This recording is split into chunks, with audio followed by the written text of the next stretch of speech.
So I got interested in sand sculpture about 4 years ago. I was sitting on the beach. I watched my wife and my son kind of push mounds of sand together and try to make castles out of it. And I thought, there's got to be a better way to do this. And so I asked one of my favorite questions, what could the internet teach me about, in this case, sand sculpting? Well, it turns out that it can do a lot. And one of the first things that I learned was that it takes a lot of water to make a good sand structure. I found a guy at the Max Planck Institute who actually did an x-ray of what it looks like. The white that you see there is the water, and the gray is the sand. And it's actually the surface tension of the water that's holding that sand together.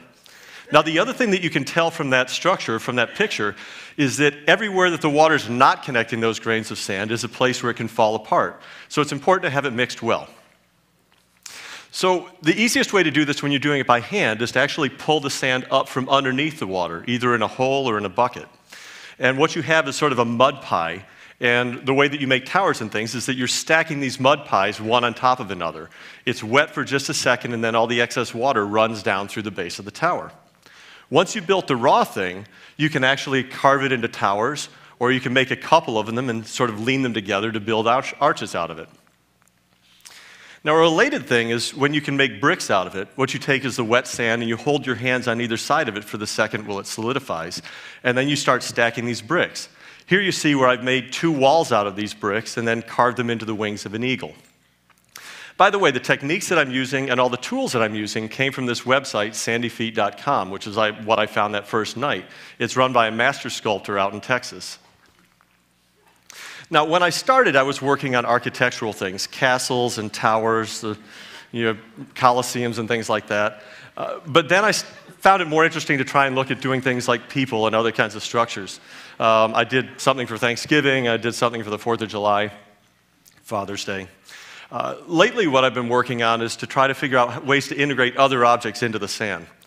So for example, I did a Christmas tree, and I used different colored shells to be able to add it into the tree to add some color to it. And then this one, what I did was I actually used a plastic container to put live fish inside of a sand aquarium, which was, people would sort of walk by and then they'd stop and, sort of look again. This is probably my favorite structure. I've wanted to do a dragon for a long time, but a dragon's big head and a small neck poses a real challenge in terms of the physics of the sand. And so one day it hit me, I could put him in the back of a pickup truck, and then I could rest the head on the back of the truck and stretch the neck out and put everything together like that. So it took me almost all day, sunrise to nearly sundown, to get this done. Next morning, I come down to the beach, and this is what it looks like.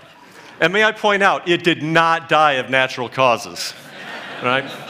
And see, this is the thing, is that the way that you have to look at it, it can be disheartening, but you really have to look at it like it's performance art, right? When you're in the middle of doing it, you have to enjoy it. And hopefully you enjoy it with friends and family as well. Thank you.